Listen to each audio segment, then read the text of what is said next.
Saudara-saudara, saya akan membicarakan dengan saudara tentang peperangan segala abad.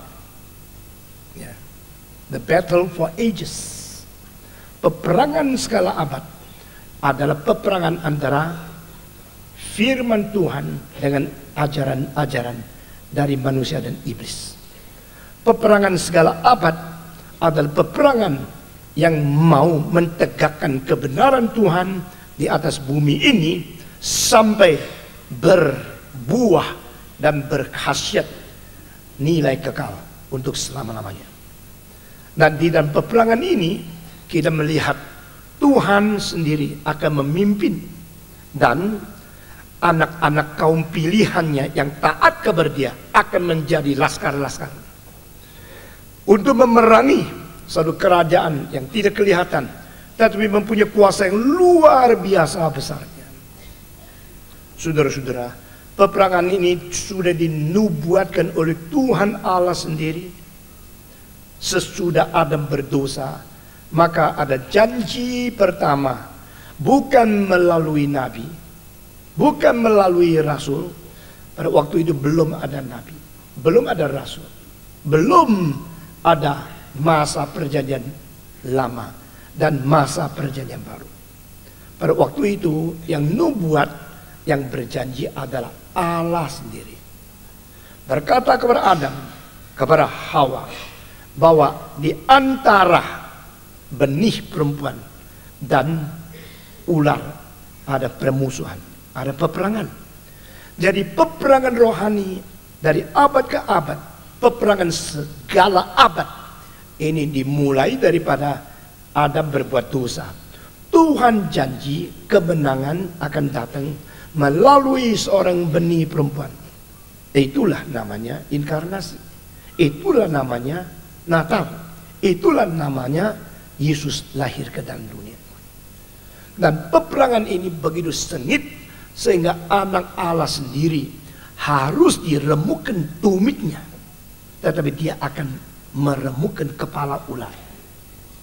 Peperangan rohani ini begitu penting sehingga akhirnya menentukan manusia yang dicipta menurut peta dan teladan Allah, atau masuk neraka atau masuk surga.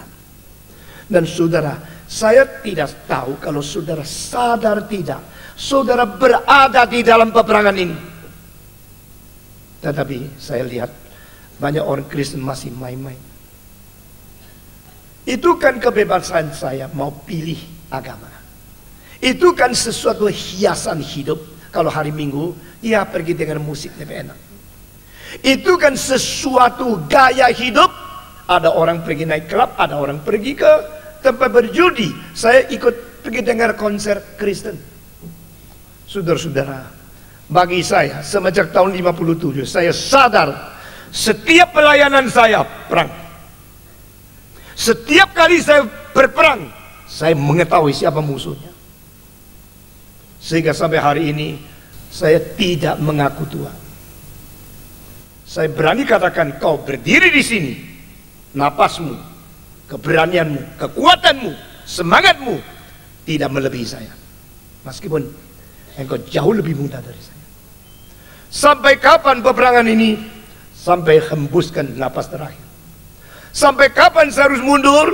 Sampai saya pikun, silakan tarik saya turun dari mimbar. Saya tidak akan mengganggu pemuda-pemudi yang mau melayani Tuhan. Tetapi selama saya masih sadar, saya masih mampu, saya masih berdiri, saya masih mempunyai napas, saya tahu saya sedang berperang. Dan tidak ada komprominya. Istri, anak tidak bisa menghalangi. Kesulitan hidup tidak bisa menghalangi. Segala kecapean, kerusakan tubuh tidak bisa menghalangi. Sampai kehendak Tuhan jadi. Satu kalimat daripada Yesaya 42 dikatakan, dia tidak akan tawar hati, dia tidak akan putus asa sampai kebenaran ditegakkan di atas bumi. Dan pulau-pulau sedang menanti ajarannya. Bagi saya itu adalah sesuatu perintah Tuhan kepada saya. Engkau tidak boleh berhenti, engkau tidak boleh kompromi, engkau tidak boleh tawar hati, engkau tidak boleh menyerah, engkau tidak boleh kendor. Engkau harus berjuang terus sampai kebenaran Kristus ditegakkan di atas bumi Indonesia. Dan pulau-pulau sedang menantinya. Pulau apa? Kepulauan Indonesia menanti orang seperti ini. Kita akan memberitakan peperangan ini. Saudara-saudara sadar, sesudah itu saya mau berkata seperti tadi. Saya tidak minta dikasihani. Saya minta saudara terjun bersama, perang bersama dengan saya. Untuk menjadi laskar Kristus. Karena ini adalah peperangan yang sudah direncanakan di dalam kehendak Allah dan diwahyukan kepada Adam dan Hawa. Pertama kali mereka berdosa, Tuhan langsung membongkar. Ini peperangan akan memulai. Dan benih perempuan yaitu Kristus akan meremukkan kepala ular. Bagaimana situasi kejahatan terjadi, bagaimana mayoritasnya orang melawan kita, bagaimana kecilnya kelompok kita. Ingat, mereka hanya bisa meremukkan tumit daripada Kristus, tetapi Kristus akan menghancurkan kepala setan. Amin. Iman kepercayaan itu bukan di dalam kognitif, bukan di dalam tulisan, di dalam hidup yang beriman, keyakinan kepada setiap kalimat yang keluar dari mulut Tuhan. Saudara-saudara, saya akan skip seluruh perjanjian lama, lalu kita mulai daripada datangnya Kristus ke dalam dunia. Hadirnya Kristus di dalam dunia ini merupakan sesuatu titik yang turun dari atas secara vertikal bertemu dengan dunia yang bersifat horizontal. Ya, apapun yang terjadi di dalam beribu-ribu tahun, di dalam agama, kebudayaan, filsafat, masyarakat, dunia pendidikan, politik, militer, kerajaan, peperangan, semua di dalam seluruh dunia terjadi itu, semua terjadi hanya di dalam satu bidang horizontal saja. Tetapi turunnya Kristus ke dunia merupakan sesuatu intervensi vertikal dari atas untuk bertolak dan bertemu dengan seluruh peristiwa yang pernah terjadi di dalam dunia. Saya tidak mengerti kenapa seorang Marianne Wells mengatakan satu kalimat sebagai seorang sejarawan Inggris yang terkemuka. Dia bukan orang Kristen, tapi dia mengatakan the whole history is connected to God. Kalimat itu saya senang sekali.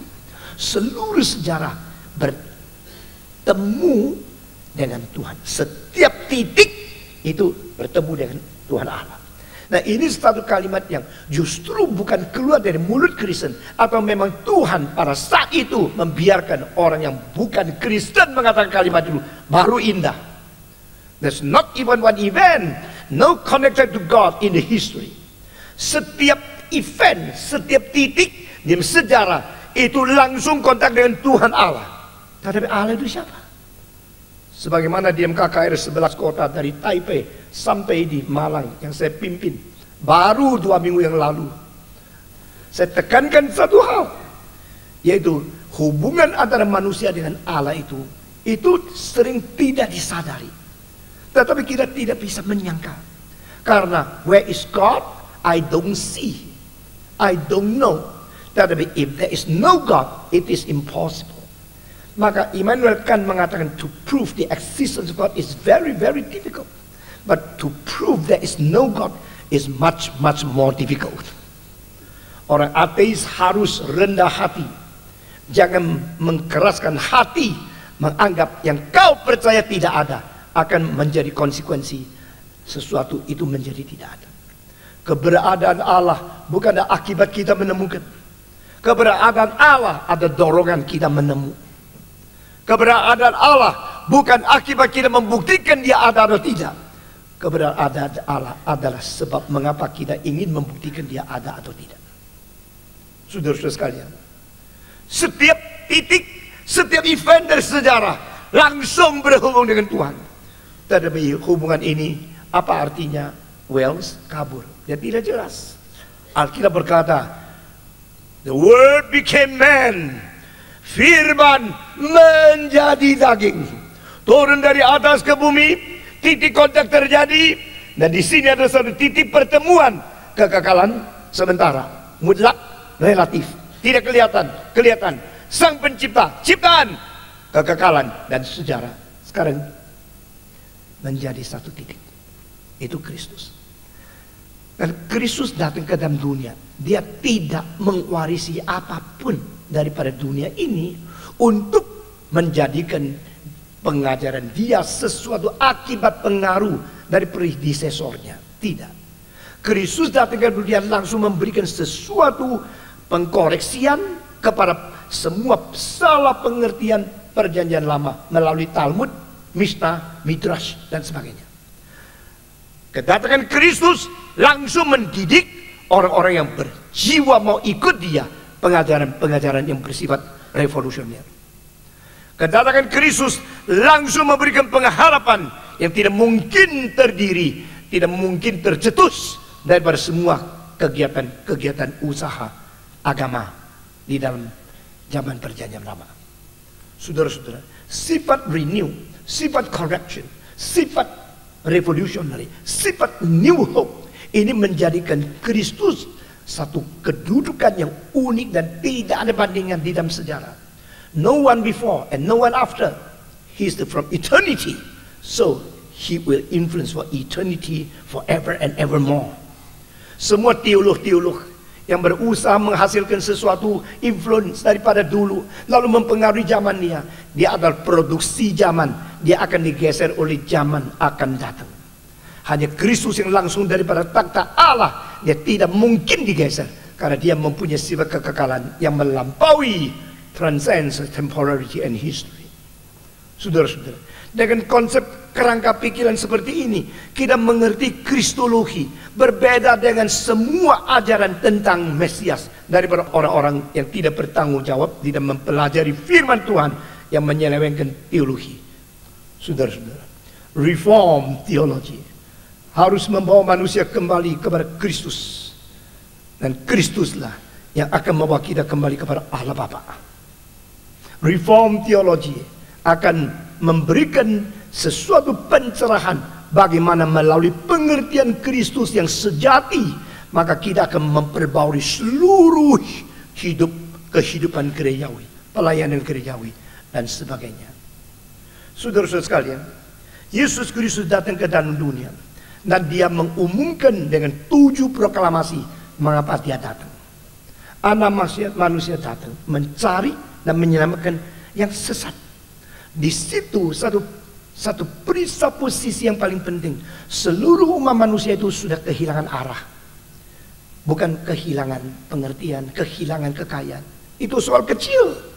Hari ini kalau engkau diambil uang puluh juta oleh orang ini tidak bayar, engkau marah-marah. Karena engkau terpeka akan kehilangan materi. Tapi kehilangan kesempatan engkau tidak peka. Kehilangan arah lebih tidak peka.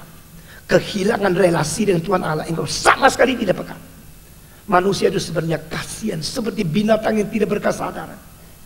Saudara-saudara, Kristus mengatakan aku datang mencari dan menyelamatkan yang sesat, kehilangan arah, tidak tahu arah. Waktu saya muda, saya tanya profesor saya, kenapa all we like sheep? Kenapa kita seperti kambing? Kenapa tidak seperti ayam? Kenapa tidak seperti kuda?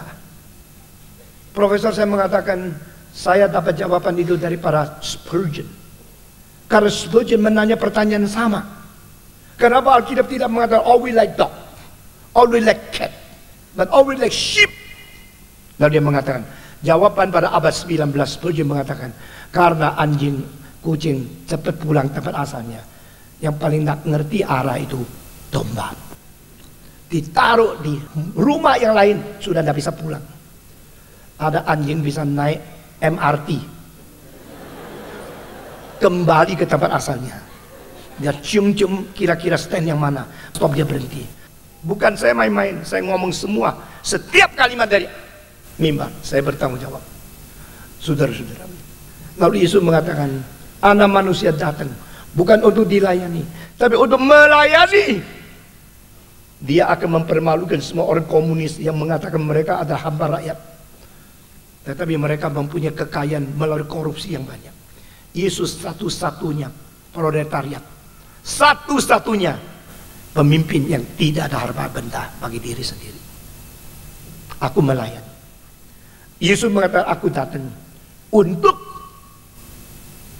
mau menjadi penyerahan nyawa menebus orang lain.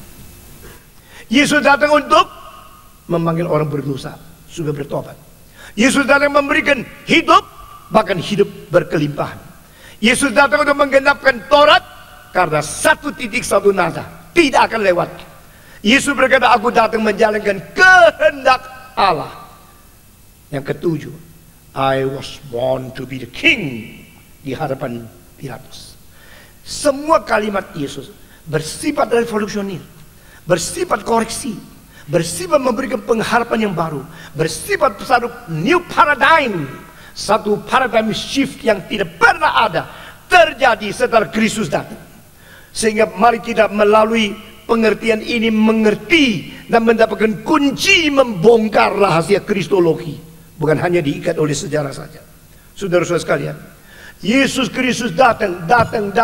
Dia proklamasikan kenapa. Dan dia tidak seperti agama membicarakan baik dan jahat. Tidak seperti filsafat membicarakan yang bijak dan bodoh. Tidak seperti sains membicarakan yang benar dan salah. Dia membicarakan hidup dan mati, supaya jangan binasa melainkan beroleh hidup yang kekal.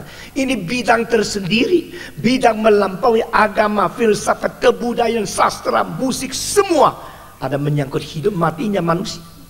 Saudara-saudara, dan pada waktu Yesus di dunia, dia bicara banyak hal. Yang dengar, ya karena sudah ikut dia, ya dengarlah. Seperti engkau ikut, engkau dengar, setiap kali dengar. Tetapi berapa kalimat yang penting di dalam pembicaraan setiap khotbah itu yang engkau bisa tangkap seturut dengan apa yang Tuhan mau, itu menjadi question mark. Demikian murid-murid Yesus ikut Yesus berkhotbah sini, khotbah situ. Mereka bukan orang biasa. Mereka adalah orang dari kecil belajar di sinagoge, itu di rumah sembahyang orang Yahudi, tentang seluruh perjanjian lama dan tafsirannya. Tapi waktu mendengar Yesus Kristus, engkau pernah dengar orang kuno mengatakan ini, tetapi aku berkata kepadamu, mereka sadar. Di sini ada new interpretation. Ini adalah right interpretation. Ini adalah sesuatu interpretation akurat yang sebenarnya. Maka mulai sadar. Tetapi siapa bisa menampung semua kalimat Tuhan? Maka Yesus Kristus membuat sesuatu yang untuk mengisi kebocoran dari ingatan mereka, yaitu setelah aku pergi, Roh Kudus akan turun. Roh Kudus turun, dia akan mengingatkan kembali semua kalimat yang ku pernah ucapkan kepadamu. Bagi Anda itu tidak penting, bagi saya itu penting sekali. Karena pada waktu Allah mengirim anak, lalu anak dan kembali ke Bapa mengirim Roh Kudus. Roh Kudus akan memimpin gereja masukkan ke segala kebenaran. Sekarang kecelakaan adalah yang membicarakan tentang Roh Kudus adalah pemimpin gereja yang paling tidak mengerti Roh Kudus. Roh Kudus di dalam Yohanes 14-16 itu adalah Roh Kudus yang disebut Roh kebenaran. Sekarang Roh Kudus yang dibicarakan oleh banyak gereja adalah roh perasaan. Ada Roh Kudus. Kebenaran di mana? Gejala itu pun belum pernah terjadi sama kita. Ajarannya begitu bersimpang siur, berani mentafsirkan kitab dengan secara kemauan sendiri, sama sekali meninggalkan kebenaran. Maka Yesus berkata, roh kebenaran akan datang. The Spirit of the truth will come to you. He will help you to remember what I had told you. Roh Kudus adalah roh yang membawa pikiran manusia, ingatan manusia kembali kepada jalur yang benar. Roh Kudus adalah roh yang membawa kita kembali kepada firman. Roh Kudus bukan roh yang mengacaukan pikiran, membius pikiran, membunuh fungsi rasio, lalu menjadikan pikiran kita boleh tidak ada kitab suci. Di Hong Kong seorang berkata kepada saya ikut satu pendeta. Pendeta itu mengatakan gini-gini baru ada Roh Kudus. Saya menurut apa yang saya tahu, Alkitab tidak pernah ada kata, tidak ada gejala seperti itu. Pendeta itu bilang, diam, tahu tidak, Roh Kudus lebih besar dari Alkitab. Betul tidak? Betul. Mana Roh Kudus bisa lebih kecil dari Alkitab? Betul tidak? Nggak berani jawab ya? maka Roh Kudus memimpin orang untuk berada di dalam gejala-gejala sama sekali berbeda dengan Alkitab. Betul nggak? Saudara-saudara, Roh tidak pernah memimpin orang melawan Alkitab, karena dia Roh kebenaran. Tidak berarti Alkitab lebih besar dari Roh Kudus, tapi Roh rela membatas diri dengan kebenaran yang dia wahyukan, dan melalui itu memimpin gereja tidak keluar daripada jalur yang Tuhan tetapkan. Ini perang saya. Saudara-saudara, orang mengatakan, pasti pada mengapa mesti setiap kali khotbah begitu tegang, begitu keras, begitu tidak berkompromi. Saya maafkan mengatakan, kalau saya tidak ngomong, zaman ini kebanyakan orang tertidur. Banyak orang tahu kebenaran dan berani ngomong. Banyak orang berani ngomong, salah ngomong. Kita di dalam peperangan. Dan Yesus Kristus setelah turun ke dunia, dia kembali ke surga. Dan dia kirim Roh Kudus untuk menjaga terus, sehingga tidak tergantung dia ada tidak ada, karena Roh Allah akan memimpin gereja meneruskan peperangan ini. Tentang peperangan Yesus Kristus pada waktu dia di dunia dengan orang-orang Farisi, orang-orang yang disebut ahli Taurat, orang-orang yang menjadi pemimpin agama, sengitnya sampai satu taraf, di mana Kristus terpaksa mengatakan satu kalimat yang bikin hancur hubungan dia dengan orang Farisi. Bapakmu bukan Allah. Hah? Maka Bapak kami adalah Allah? No, your father is not God. Jikalau Allah Bapakmu, niscaya kamu pasti datang kepadaku. Bapakmu bukan Abraham. Siapa bilang? Abraham nenek moyang kita. Jikalau Abraham nenek moyangmu, pasti engkau datang kepadaku, taat kepadaku. Lalu Yesus mengatakan, bapakmu itu setan. Kalimat ini bikin satu konflik. Kalau Yesus ditoleransi, Yudaisme akan hancur. Kalau Yudaisme akan dipelihara, Yesus harus dimatikan di atas salib. Di sini peperangan harus membayar harga. Kita sekarang mau melayani Tuhan, lebih baik melayani baik-baik tapi tidak usah korban. Baik-baik mencapai pekerjaan Tuhan yang besar, nonjolkan diri tapi tidak usah korban. No such thing. Saudara-saudara, setiap kali saya mengatakan kalimat yang keras sekali, saya sudah sedia sesuai ini dibunuh, saya mati, saya rela. Peperangan itu bukan peperangan menguntungkan, peperangan yang menuntut penyangkalan diri, peperangan yang menuntut berani berkorban, peperangan yang bersedia seperti Yesus sampai rela dipaku di atas kayu salib. Saudara-saudara sekalian, lalu Yesus Kristus peperangannya dengan dunia waktu dia ada, saya tidak bicarakan. Kita mulai daripada yang disebut sesuatu dasar peperangan, yaitu Orthodox Christian Faith. Iman ortodoks, iman kekristenan yang betul-betul tidak boleh kompromi, itu ditegakkan setelah Yesus bangkit dari kematian. Roh Kudus turun untuk mendirikan gereja. Saudara-saudara, pada waktu Yesus dipaku di atas salib, dia belum mendirikan satu sekolah. Jangan sombong yang mendirikan sekolah Kristen. Jangan kira dulu lebih hebat dari Yesus. Waktu Yesus dipaku di atas salib, belum bangun satu gedung gereja. Jangan sombong kita mempunyai gereja-gereja gedungnya besar. Yesus Kristus waktu dipaku di atas salib, dia belum mendirikan satu partai Kristen. Dia belum menulis sebuah lagu rohani. Dia belum mempunyai posisi kedudukan apapun di dalam organisasi. Gereja-gereja yang selalu membanggakan ini administrasi, gereja mesti organisasi yang kuat seperti ini. GRI itu apa, organisasi tidak kuat, kacau dan sebagainya. Saya sudah mengampuni mereka. Karena saudara-saudara sekarang ternyata seluruh dunia gereja yang terus merosot adalah gereja yang organisasi paling kuat.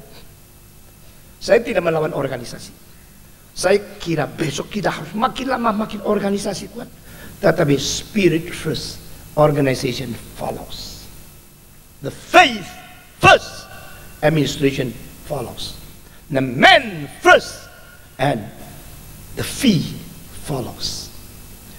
Ini semua kalau dibalikkan urutannya, hancur gerakan. Saudara-saudara, saya akan menjelaskan lebih lanjut pada saat-saat yang lain, bukan sekarang. Kita teruskan. Lalu yang disebut Iman Kristen yang ditegakkan sebagai satu iman ortodoks yang harus dipelihara dari zaman ke zaman menjadi satu pangkalan dan satu fondasi peperangan. Itu apa? Apa yang disebut iman Kristen? Saudara-saudara, jangan lupa, agama Kristen berbeda dengan semua agama. Karena yang kita imani bukanlah doktrin-doktrin yang dihasilkan daripada pemikiran manusia, tetapi adalah satu pengertian iman yang kita menerima sebagai fakta sejarah. We are not believing in what, we are believing in whom. Ini perbedaan. Christianity is Christ. Kekristenan itu adalah Kristus semua. Kekristenan itu adalah Kristus. Tapi kalau engkau membuang Kristus keluar daripada kitab suci, engkau tidak mungkin membentuk kekristenan. Karena Christianity is Christ. Christ. Credo. Aku percaya. Aku percaya kalau jalan kini memberikan ini doa berapa kali sedekah lalu berziarah akan masuk surga, dapat tempat baik di sisi Tuhan. Aku percaya. Tidak. Aku percaya kepada Sang Pencipta langit dan bumi. Aku percaya kepada Kristus yang mati di bawah pemerintahan Pontius Pilatus. Aku percaya kepada Roh Kudus. Aku percaya kepada gereja. Aku percaya.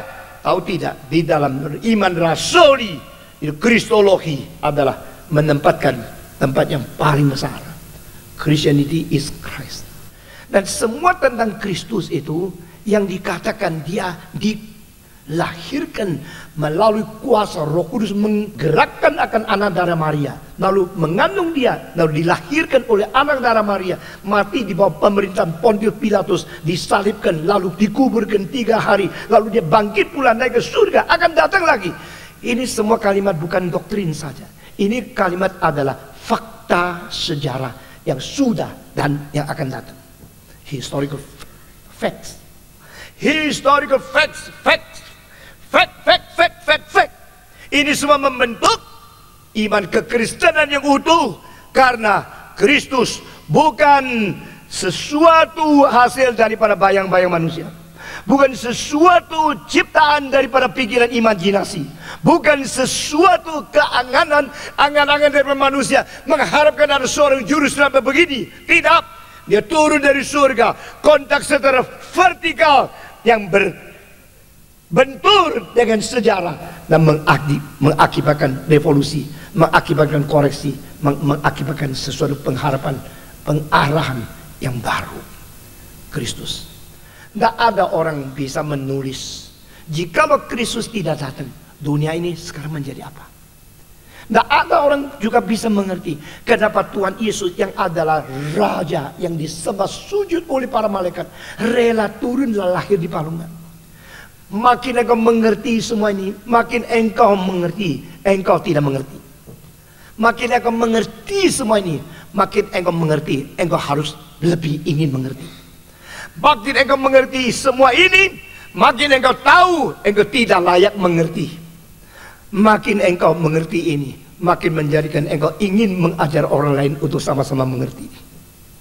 Saudara-saudara, to know Him, to know Christ, to know all the abundant and the richness and the unlimited the richness of God within Him, segala yang limpah dari Allah, bijaksana, kebenaran, rencana seluruhnya di dalam diri satu manusia yang adalah firman inkarnasi menjadi daging yang nama Yesus Kristus. Ini menjadi iman kekristenan yang sejati. Saudara-saudara, dan iman kekristenan semacam demikian ini akan memimpin kita untuk berperang terus di dalam dunia ini. Saudara-saudara sekalian, setelah Kristus bangkit, maka Roh Kudus menolong orang untuk memikirkan dari satu kaitan menuju kepada seluruh link. Apa maksudnya? Kalau mereka sulit percaya manusia bisa bangkit, tapi dengar berita daripada beberapa wanita yang mengatakan kami sudah melihat kuburannya kosong, malaikat yang bersinar berkata mengapa mencari orang hidup di tengah-tengah orang mati. Mereka baru sadar, ini pernah dikatakan. He spoke this to us. Yesus pernah mengatakan ini. Jadi ini kalau pernah dikatakan, berarti yang dia katakan itu jadi loh. Bukan main-main loh. Dulu kita dengar khotbah ngantuk-ngantuk. Dulu kita dengar khotbah sambil ngomel-ngomel. Dulu kita dengar banyak kritik. Tapi kita tidak percaya, tidak tahu apa yang dikatakan setiap kalimat itu benar. Termasuk setelah mati hari ketiga bangkit. Sekarang terjadi. Saudara-saudara, tidak ada kegetar, ketakutan yang lebih besar daripada waktu mereka sadar bahwa Yesus sungguh-sungguh bangkit. Maka Petrus dan Yohanes pergi pagi-pagi mau lihat benarkah ini terjadi. Saudara-saudara, salah satu lukisan yang mempengaruhi saya sekarang ada di d'Orsay Museum di Paris, di seberang dari Louvre, yang mensimpan semua lukisan abad ke-19 yang paling penting di sejarah Prancis. Itu adalah satu lukisan di mana Yohanes di depan, Petrus di belakang, lari di belakang, latar belakang Laut Galilea, dan hanya dua kepala.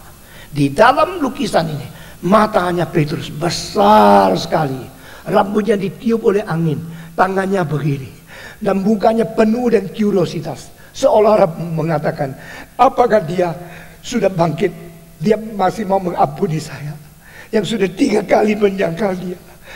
Apakah betul aku masih mau diterima oleh dia? Saya mau pergi melihat dia. Satu impuls yang berat daripada jiwanya mendorong dia maju. Tapi karena dia tua, maka dia mempunyai gerakan lebih lambat sedikit. Maka mukanya Yohanes ada di depan, dia di belakang. Pelukis yang agung, semua filosof. Lukisan yang agung menceritakan ribuan kalimat. Orang yang pintar melihat lukisan mendapatkan bijaksana, kristalisasi pengalaman manusia. Orang yang tidak mengerti cuma bilang, oh lukisan lucu ya, kok cuma 2 orang, kalau 3 kan lebih banyak.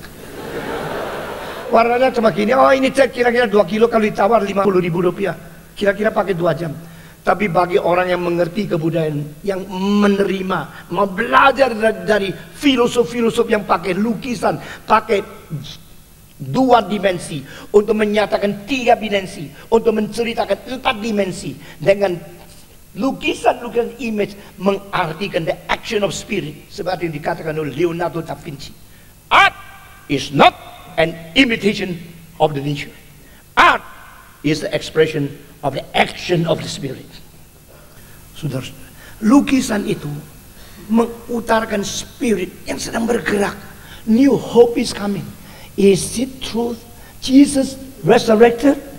If he's here, can I see him?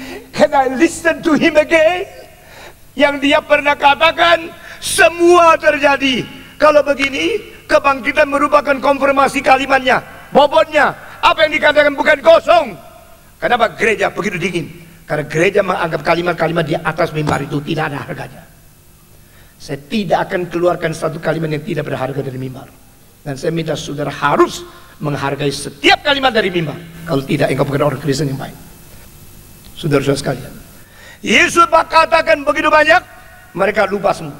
Sekarang Roh Kudus datang mengingatkan mereka, what have been told to you, what have been spoken to you, every word, every syllable is truth. Sekarang mereka tahu Yesus bangkit, lalu mereka mulai pikir, kalau dia bilang bangkit, betul-betul bangkit, apalagi yang pernah dia katakan ya? Dia pernah katakan dia akan datang lagi. Wah, ayo sekarang mari kita inventaris apa yang pernah dikatakan Yesus satu persatu. Wah, daripada khotbah di bukit sampai Roh Kudus turun, sampai dia akan datang, gempa bumi akan tambah, kelaparan akan tiba melanda seluruh dunia, dan orang-orang, negara-negara akan berperang. Semua ditulis menjadi Injil. Saudara, there is no such thing happen in other person in the history of all nations in the world. Di dalam sejarah, di dalam semua abad, di semua negara tidak pernah terjadi seperti ini. Hanya di dalam Kristus, apa yang dikatakan itu kait. Setiap kalimat kait dengan sejarah. Setiap kalimat harus terjadi. Setiap kalimat tidak bisa diabaikan. Setiap kalimat itu kebenaran. Sampai berapa besar imanmu kepada kebenaran? Sampai berapa banyak ketaatmu kepada firman? Berapa perhatikan kalimat-kalimat yang penting yang diucapkan dari Tuhan. Man does not live by bread alone. Manusia hidup bukan hanya bersandar roti saja, bersandar setiap kalimat keluar dari mulut Allah. Sekarang mulai gemetar. Rasul-rasul Petrus, Yohanes yang dulu ingin mengikut Yesus sudah nonjol diri. Saya lihat ada sekolah teologi banyak yang ingin sekali cepat-cepat naik mimbar. Belum tahu apa-apa sudah mau nonjol. Pasti gagal kamu. Barang siapa yang suka expose sendiri, belum berbobot, hanya mau mengenal diri. You are serving you yourself, you are not serving God. Orang yang belum apa-apa, mau nama besar, memperalat, memanipulasi untuk memperkaya kecepatan engkau boleh dikenal oleh orang. Pastilah dipakai oleh Tuhan. Dengar kalimat baik-baik. Saya bukan lagi anak muda, saya tahu siapa akan dipakai, siapa akan dipakai. Siapa mempunyai kecongkakan yang terselubung dengan pura-puranya rendah hati, ketahuan. Saudara-saudara, murid-murid itu baru sadar, namun Yudas sudah digeser. Yudas tidak digeser oleh siapa, digeser oleh sendiri. Yesus tidak pernah mengusir murid. Yesus tidak pernah memboikot seorang pekerja. Yesus tidak pernah memberhentikan seorang rekan kerjanya. Tetapi mereka sendiri yang pergi sendiri. Go, let's go. Yang mau pergi, silakan. Dua kalimat terakhir Yesus kepada Yudas setelah mencuci tangan semua murid, mungkin termasuk Yudas. Dan Yesus mengatakan, yang kau ingin kerjakan, silakan. Berarti, go, silakan. Yang mau pergi, silakan. I'm not going to restrain you. No, I'm going to resist you. No, I do not want to resist. That's some kind of free will you have. That is a free will under the bondage of sin. Saudara-saudara. Dan Yesus kalimat terakhir, Yudas, dengan cara mencium anak manusia, engkau menjual diakah? Itu kalimat terakhir yang akan diingat oleh Yudas di neraka selama ribu-ribu tahun. Itu kalimat, aku menjual Yesus, tetapi orang tidak kelihatan karena luarnya cium, di dalamnya jual. Itu kalimat teguran sang pencipta untuk sang pengkhianat, untuk diingat selama-lamanya. Di dalam neraka tidak ada pekerjaan lain, tidak bisa lagi main komputer, tidak ada lagi film yang dinonton, cuma satu yang dikerjakan. You mesti ingat dulu. Ini kalimat Alkitab. Orang kaya Abraham berkata, you mesti ingat dulu engkau bagaimana menikmati, bagaimana banyak sukaria. You ingat. That is the only work to do in hell. Saudara-saudara. Tetapi sebelum ke neraka, mengingat kembali semua kesalahan, mari kita cepat-cepat mengingat kembali apa yang dikatakan oleh Kristus. Ini pekerjaan Roh Kudus.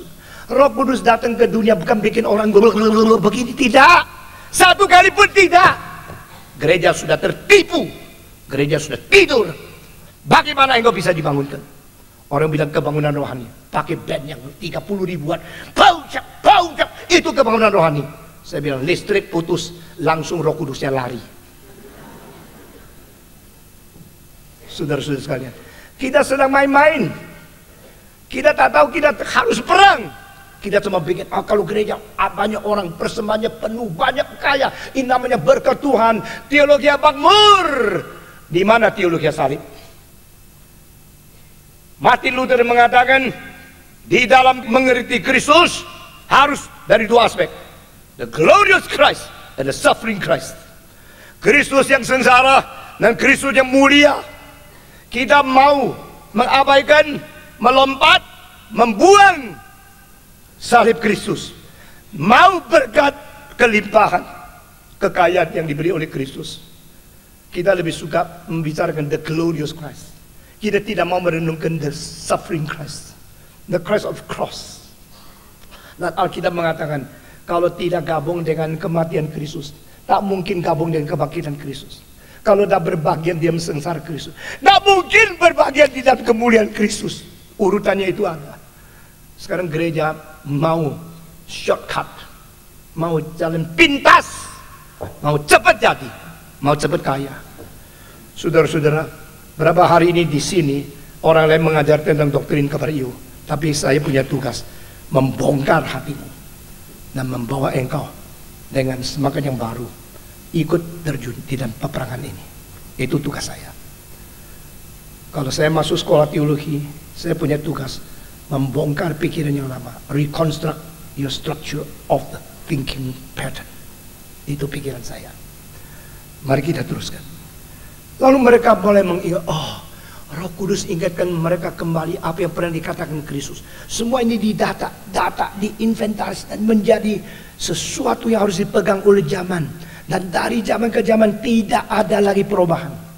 Saudara-saudara, sampai ribuan tahun kemudian, jikalau Kristus masih belum mau datang, gereja tetap tidak perlu tambah satu huruf, tidak perlu kurangi satu titik dari Alkitab.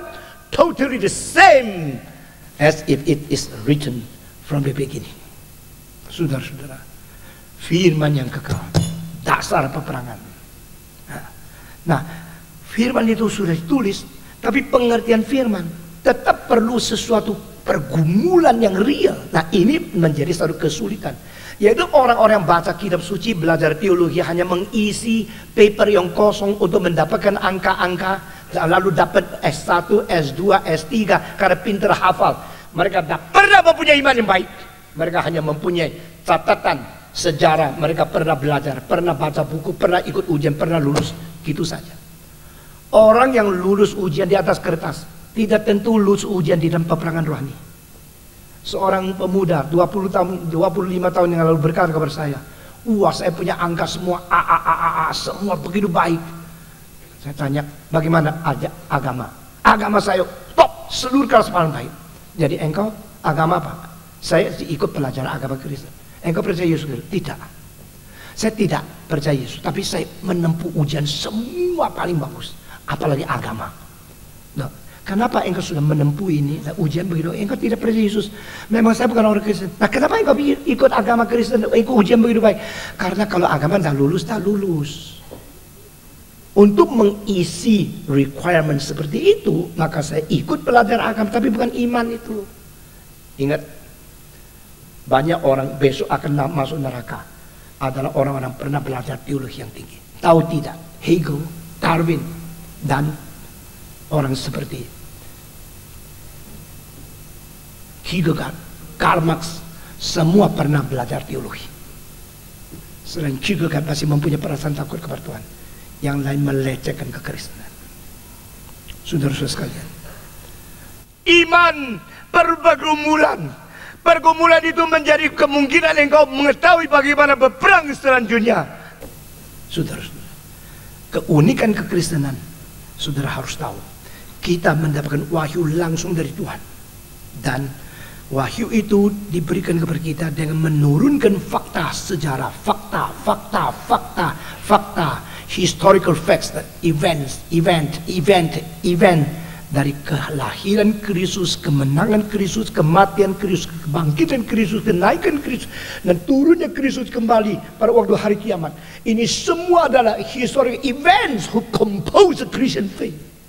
Berbeda dengan agama apapun berbeda.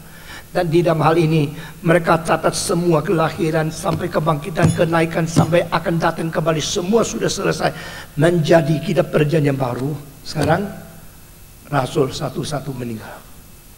Mereka yang sudah mentegakkan fondasi satu-satu meninggal.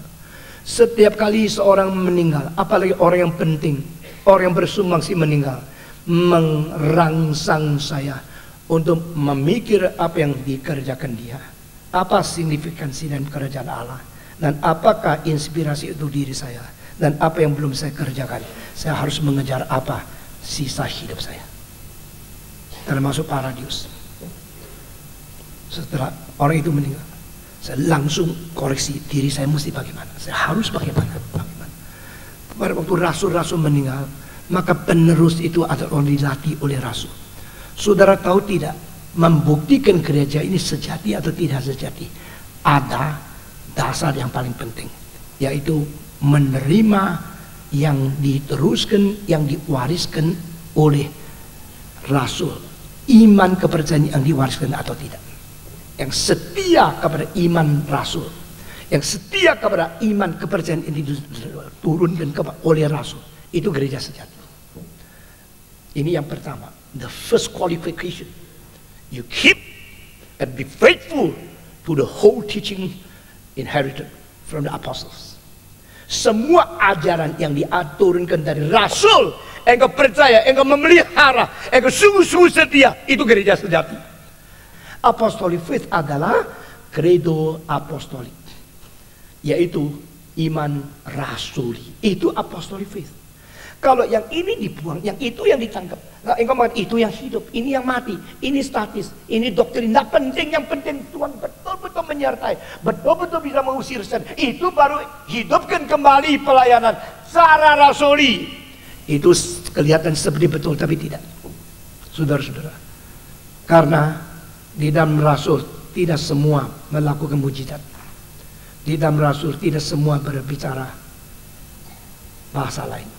Di dalam antara rasul tidak semua digigit ular, tidak semua pernah minum racun. Saudara-saudara, Markus 16 bagian terakhir ada 5 janji. Barang siapa mempercayai kabarku, dia akan ini, akan ini, akan ini. Antara mereka bukan satu-satu, semua mengalami 5-5. Tafsiran salah di situ. Dan ayat itu tidak tentu harus dianggap sesuatu yang mutlak ada pada konteks yang paling tua. Saudara-saudara sekalian, mengenai hal ini silakan belajar. Kalau mungkin ikut streets. GRII adalah satu-satunya gereja yang sudah 17 tahun sejak hari pertama didirikan, sekaligus diadakan kelas teologi dengan sistematis mendidik. Tetapi GRII anggotanya sedikit sekali persentase yang ikut sekolah itu. Kita teruskan. Nah, di sini penyelewengan itu, yaitu fenomena dan gejala pelayanan, dianggap itulah iman kepercayaan. Maka Yesus pernah mengatakan, jangan kira semua yang mengusir setan, melakukan mujizat, yang berbicara lidah, itu adalah masuk surga.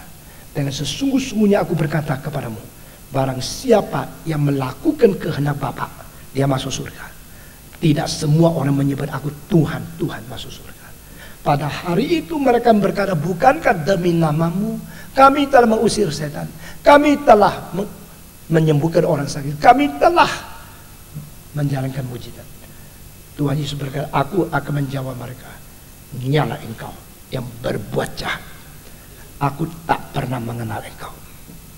Jadi titik pusatnya, fokusnya bukan gejala pelayanan, tetapi adalah iman kepercayaan sesuai dengan apa yang dikatakan Kristus dan dikonfirmasikan oleh Roh Kudus yang adalah roh kebenaran.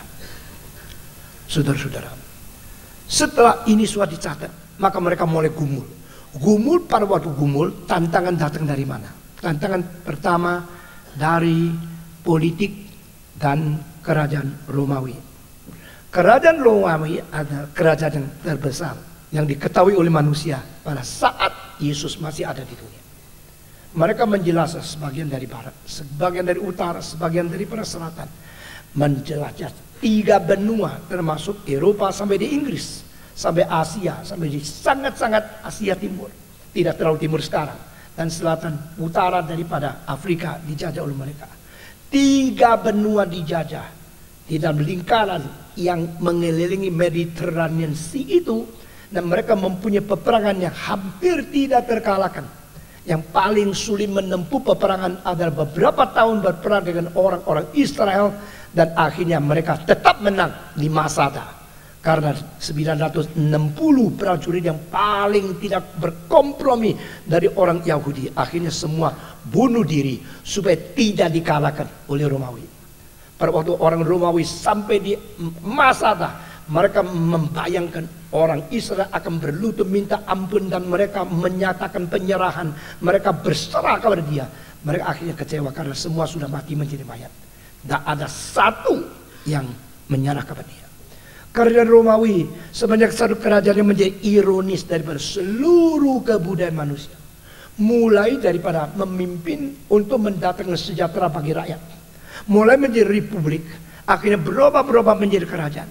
Setelah Augustus, yaitu Octavianus, menjadi kaisar, maka perubahan dari republik menjadi kekerajaan itu mulai mengekspansi. Dan ekspansi yang begitu kuat sebenarnya berdasarkan inferioritas, yaitu satu keadaan yang ketakutan. Karena apa? Karena kalau tidak mengekspan berarti membiarkan kerajaan di situ masih ada. Itu ancaman. Matikan mereka, tidak ancaman. Matikan lagi, tidak ancaman. Terus perang. bisa perang sebanyak mungkin, mereka lebih aman. Makin tidak musuh, mereka makin aman. Nah, ini satu pemikiran yang sangat inferior. Jadi orang yang sangat ketakutan, orang paranoid, baru terus memperang. Engkau bilang, Pak Kong kalau begini, Kerry juga paranoid. Engkau berperang terus. Tidak lain. Saya berperang tidak ambisi pribadi 1% pun. Saya berperang karena ini perintah Kristus. Ada peperangan antara Kristus dan setan. Kita harus terjun ke dalamnya.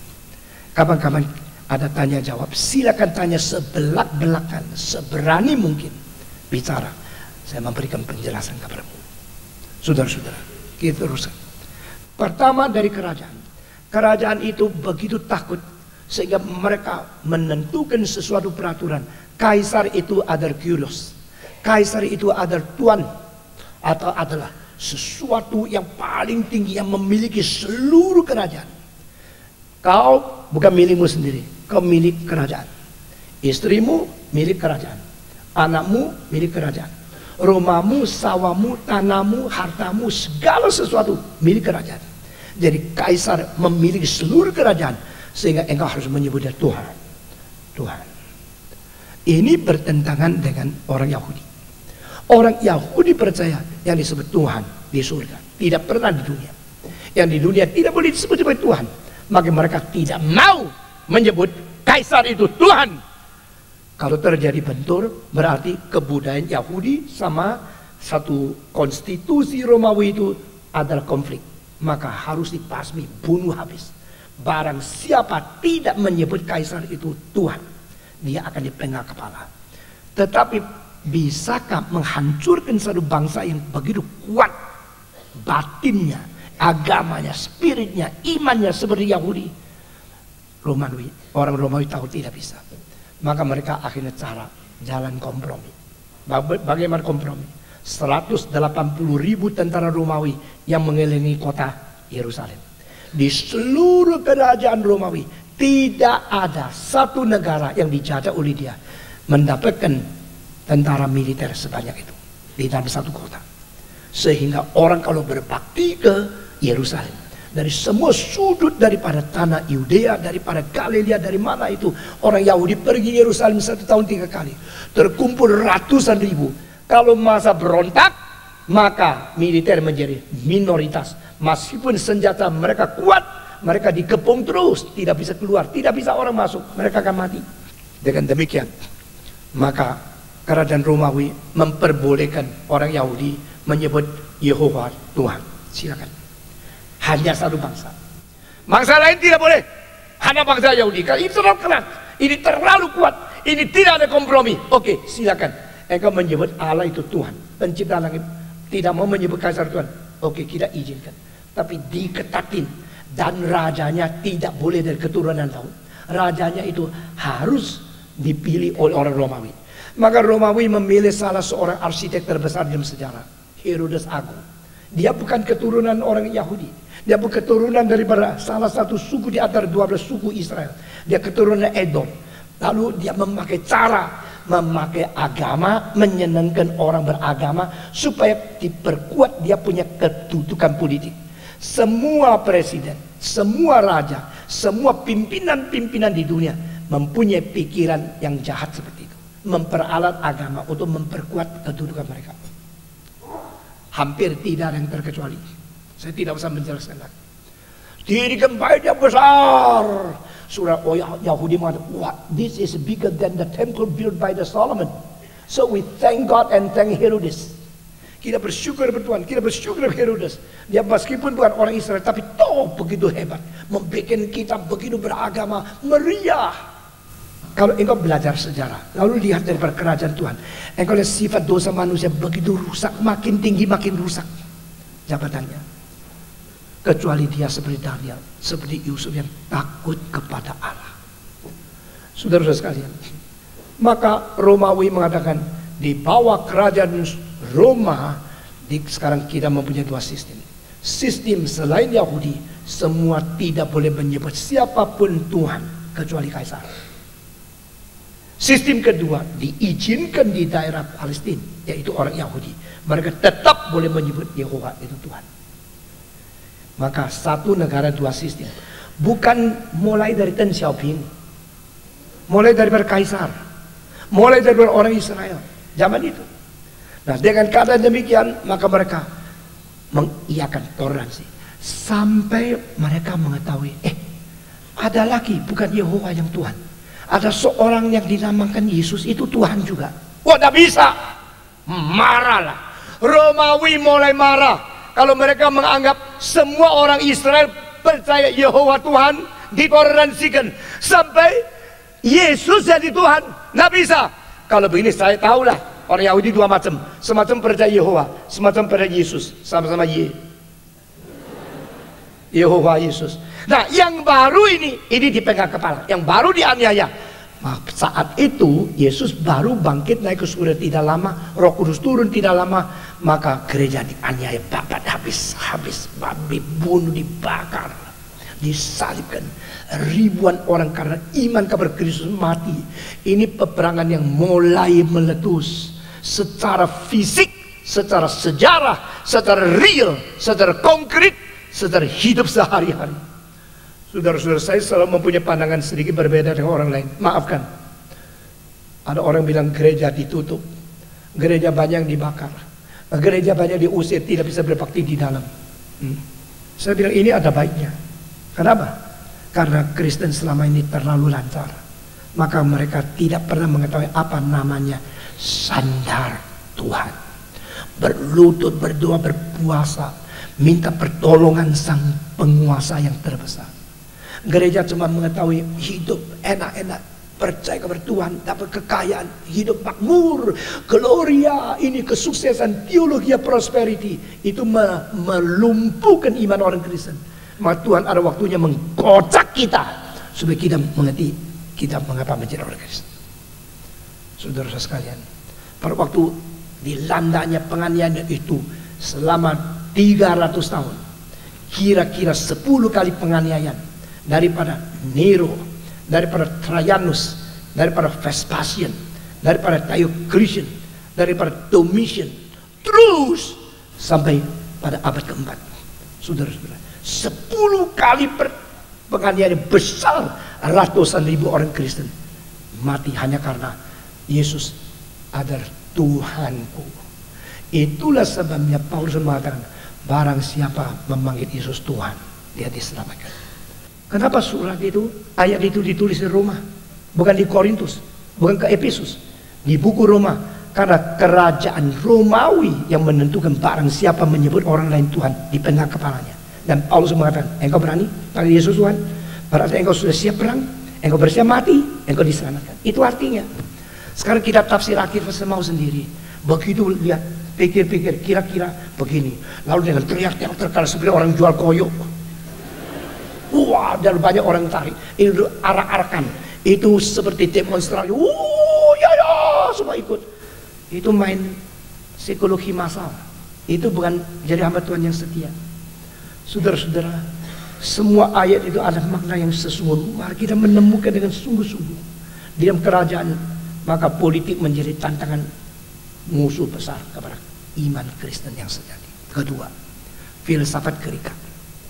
Filsafat Gerika yang campur-campur pikiran yang sangat dalam, istilah yang sangat bermutu yang tinggi, yang bikin orang pikir, wah ini pasti akademik tinggi. Akademik tinggi pasti dia orang pintar. Kalau dia orang pintar pasti dia tidak salah. Dan filsafat Gerika yang menakut-nakuti orang biasa dengan keindahan sastra dan pikiran yang begitu tinggi, membius mereka dan tidak mengetahui kelemahan apa yang ada pada filsafat-filsafat itu. Saudara-saudara, filsafat Gerika sebelum Sokrates tidak ada arahnya. Setelah Sokrates mementingkan antropologi, bukan teologi. Sebelum Sokrates yang disebut teologi itu adalah equal to mythology. Setelah Sokrates maka satu suara yang berubah arah seluruh dunia. You want to know everything outside of you? You want to know everything outside of you in the universe? Then, what about within you? Do you understand yourself? within you. You know everything there, sky, mountain, everything, nature. What about you? Saudara semata, know yourself, not say out on. You should know yourself before you know everything. Because to know yourself is the beginning of the knowledge. Mengenal diri adalah titik tolak, titik permulaan segala pengetahuan. Tetapi kalau you tanya sama Socrates, how can I know myself? From what kind of method? What kind of means? By what kind of way and methodology I can know myself? No answer. Maka harus kembali kepada Alkitab. Alkitab mengatakan, to know God is the beginning of wisdom. Socrates hanya mengatakan, to know yourself is the beginning of the knowledge. Di sini masih ada satu lingkaran yang belum diikatkan. Dan Socrates sendiri sudah melihat mitologi penipu, filsafat tidak ada jalan. Maka dia mencari Allah yang tertinggi. Saya percaya dia dipengaruhi oleh pedagang Yahudi yang membawa monoteisme kepada seluruh dunia, bahasa Greka. Sehingga dia akhirnya mau meninggalkan semua mitos, percaya hanya satu Allah, meskipun campuran dia pikiran masih dikotori, dipolusi oleh reinkarnasi. Filosof seperti Socrates tidak ada arah, dan akhirnya dia percaya satu Allah, percaya hanya satu Allah. Dan itulah sebabnya dia dijatuhkan hukum mati karena dia ateis, karena mereka memakai istilah ateis menjelaskan bahwa dia sudah meninggalkan dewa-dewa dari Olympus. Dia harus mati. Dan filsafat sekarang menjadi sesuatu yang mengikat manusia karena akademik tinggi, tapi tidak melihat akan kelemahan filsafat di mana. Tidak mengetahui kalau filsafat itu tidak ada arah dan tidak ada jawaban sesungguhnya. Hanya sesuatu unending question. Saudara-saudara, what is the difference between theology and philosophy? Teologi dan filsafat itu apa? Hampir sama ya, sama-sama bicara tentang Allah, sama-sama bicara tentang arti hidup, sama-sama bicara tentang etika, sama bicara tentang harus ada politik yang baik, sama-sama bicara mengenai itu law itu apa. Cuma kalau Alkitab atau kitab suci atau agama itu teologinya ada yang mewahyukan, kalau filsafat tidak ada. Saudara-saudara, selain itu saya berkata kepada saudara, the difference between philosophy and theology is theology keep answering the questions and philosophy keep questioning the answer. Teologi memberikan jawaban ini. Filsafat mengatakan, kenapa begini? Tanya lagi. Jadi yang pintar tanya filosof. Saya tidak berkata yang pintar jawab teolog. Saya tidak tahu saudara mengerti kalimat ini sampai di mana. Tapi pada saat itu semua yang ditanyakan oleh filosofi yang begitu mendalam, semua pertanyaan jawaban Alkitab. Tetapi bagaimana saya tahu ayat ini menjawab pertanyaan itu? Bagaimana tahu itu pertanyaan memerlukan ayat ini? Di situ mendapat pergumulan. Maka orang-orang seperti Yohanes khususnya dan Paulus yang sangat unik, dua orang ini melampaui semua rasul yang lain. Mereka mulai menjelajah bagaimana menjawab tantangan filosofi. Di seluruh Indonesia berapa pendeta yang mengerti dan mampu mengerjakan ini? Kebanyakan semua tahu teologi, khotbah, isi kebutuhan. Waktu satu pikiran yang berbeda datang, betul-betul konflik dan satu head-to-head confrontation, kita tidak bisa jawab. Saudara-saudara, mengapakah saya mengadakan ceramah khusus menguraikan the Passion of Christ di dalam 6 hari dan 7.000 orang yang datang? Kenapa? People need the answer. Dia kaget.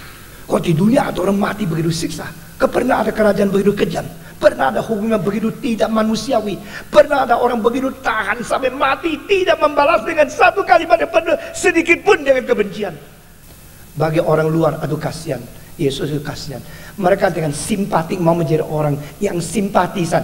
Saya paling benci dengan kalimat simpatisan Kristen. Kenapa perlu kamu simpatis? Kamu yang perlu diampuni oleh Tuhan.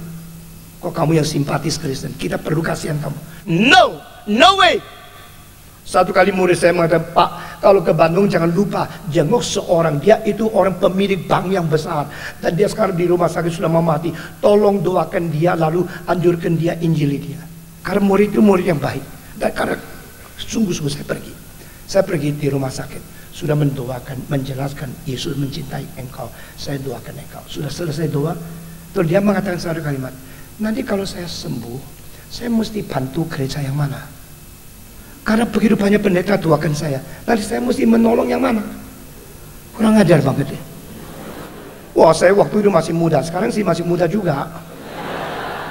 Waktu itu karena lebih muda, saya menjawab begini, Tuhan tak perlu kau tolong.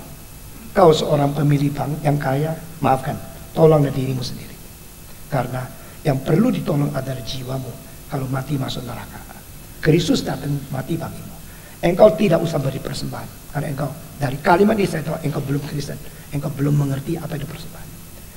Khususnya gereja saya tak kasih alamat, engkau tidak berbagian, tidak berhak menolong kami. Tapi kamu yang paling kasihan, kamu harus ditolong oleh Kristus. Itu sebab saya datang berdoa. Ya kaget sekali. Saya juga sedikit kekagetan dia. Lalu saya meninggalkan dia. Sekarang berapa banyak orang yang selalu mau membantu Tuhan. Ada uang sedikit, kasih Tuhan supaya Tuhan tidak kelaparan. Kasih pendeta supaya gereja tidak ambruk. Forget it. Saudara-saudara, silakan tidak usah kasih. Saudara mesti tahu, engkau boleh dengar khotbah anugerah Tuhan. Saya 100% mengatakan setuju, tidak ada hal kebetulan. Engkau bisa mendengar firman Tuhan, itu bukan kebetulan, bukan pilihanmu. Hari ini engkau datang, engkau tahu tidak khotbah malam ini khotbah temanya apa, tahu enggak? Enggak tahu kan? Itu pun anugerah Tuhan. Besok mau khotbah apa lu tahu enggak? Enggak tahu kan? Lu yang pilih. Seperti you ke night club terkaji itu, ngengok bunyi lagu menurut apa yang mau. Tidak. Itu berdasarkan the mercy of God, the sovereignty of God, the will of God, the willingness of God. Saudara-saudara, kita bersyukur kepada Tuhan. Karena pengertian semacam ini baru kita mengerti apa itu peperangan rohani. Saudara-saudara sekalian, orang Israel yang menjadi orang Kristen betul-betul kasihan. Mereka dianiaya di rumah, mereka dirayu dari dunia, mereka diserang dari filsafat. Mereka juga dijepit dengan ajaran-ajaran sesat dari dalam gereja. Di dalam gereja ternyata ada orang tafsirkan Alkitab begitu sembarangan, begitu ngawur, begitu menyeleweng. Wah, kalau terus begini gereja jadi apa? Semua khotbah semau sendiri. Wah, menurut saya datang dengan khotbah bukan datang menurut kamu. Saya mau datang firman Tuhan. Kalau begini firman Tuhan paling baik, tidak usah khotbah, baca terus kitab suci, terus sampai dari Kejadian sampai Wahyu kembali ke Kejadian, amin. Itu baca firman Tuhan. Tidak bisa, mesti ada penjelasan, mesti ada expository, mesti ada eksposisi, mesti ada penguraian. Tapi waktu penguraian, siapa yang boleh menguraikan? Maka Martin Luther mengatakan, memang betul setiap orang Kristen itu imam, tetapi mari kita percayakan kepada orang-orang yang gereja membuktikan dia ada panggilan Tuhan, ada urapan Tuhan, dan dia sedia kepada Tuhan untuk menjelaskan. Saudara-saudara, jangan ikut gereja sembarangan. Asal gereja sama. Orang bodoh seperti itu, waktu menikah jangan pilih, asal perempuan sama, itu aja. Saudara-saudara, kenapa engkau pilih sekolah? Karena engkau ada perbedaan mutu. Kenapa engkau pilih jodoh? Karena ada beda selera pendidikan dan sebagainya yang cocok tidak cocok kamu. Kenapa engkau tidak pilih Tuhan? Tidak usah asal Tuhan yang di surga atau di Gunung Kawi sama, asal Tuhan. Ada yang Tuhan, ada yang hantu, tahu enggak? Mengapa engkau tidak pilih gereja? Tidak usah, pokoknya gereja. Saya berkata tidak ada orang berhak karena berani pasang pelang gereja lalu susah bersatu dengan dia. Saya tidak ada kewajiban itu. I have no responsibility, no obligation to unite to those who dare to hang on. This is a church. I'm going to examine about what kind of faith you have. Imanmu iman apa? Yang kau terima itu ajaran dari Rasul atau tidak? Pengertian pentafsiran kamu berdasarkan apa? Ini peperangan, nggak bisa main-main.